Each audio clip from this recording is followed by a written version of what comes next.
Road ప్రమాదాల పట్ల ప్రజలు అవగాహన కలిగి ఉండాలని, వాహన చోదకులు తప్పనిసరిగా హెల్మెట్ ధరించాలని గూడూరు డీఎస్పీ గీతాకుమార్ తెలిపారు. ఉమ్మడి నెల్లూరు జిల్లా గూడూరులో డీఎస్పీ గీతాకుమార్ ఆధ్వర్యంలో పోలీసులు హెల్మెట్ ర్యాలీ నిర్వహించారు. గూడూరు జాతీయ రహదారి నుంచి పట్టణ టవర్ క్లాక్ సెంటర్ వరకు పోలీసులు హెల్మెట్ ధరించి బైక్ ర్యాలీ చేపట్టారు. ఈ సందర్భంగా డీఎస్పీ గీతాకుమార్ మాట్లాడుతూ రోడ్డు ప్రమాదాల పట్ల ప్రజలు అవగాహన కలిగి ఉండాలన్నారు. రోడ్డు ప్రమాదాల్లో ఎక్కువ సంఖ్యలో వాహన చోదకులు హెల్మెట్ లేకపోవడంతోనే జరుగుతున్నాయన్నారు. ఈ నెల 15వ తేదీ నుంచి నో హెల్మెట్ నో పెట్రోల్ను పటిష్టంగా అమలు చేస్తున్నామని, వాహన చోదకులు వారి కుటుంబ సభ్యుల దృష్టిలో ఉంచుకుని రోడ్డు ప్రమాదాల నుండి రక్షణ పొందేందుకు తప్పనిసరిగా హెల్మెట్ ధరించాలని డీఎస్పీ సూచించారు.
వేయబడుతుంది. దయచేసి దృష్టిలో పెట్టుకొని అందరూ హెల్మెట్ క్యారీ చేయండి, ధరించండి.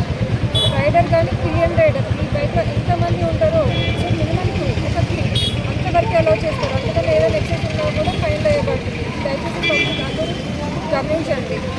తర్వాత ఎవరైతే హెల్మెట్ పెడతారో హెల్మెట్ పెట్టిన తర్వాత క్లిప్ అనేది పెట్టడం లేదండి. రీసెంట్గా నేను ఈ యాక్సిడెంట్ పెడుతున్నారు. పెట్టిన తర్వాత ఈ యొక్క గ్రిప్ పెట్టడం కింద పడ్డాక ఏమవుతుందంటే హెల్మెట్ సపరేట్ అయిపోతుంది. సో ఇది కూడా రోడ్ యాక్సిడెంట్ కానీ ఇలా జరిగినప్పుడు హెడ్ ఇంజరీ చనిపోయే ఛాన్సెస్ ఉంటాయి.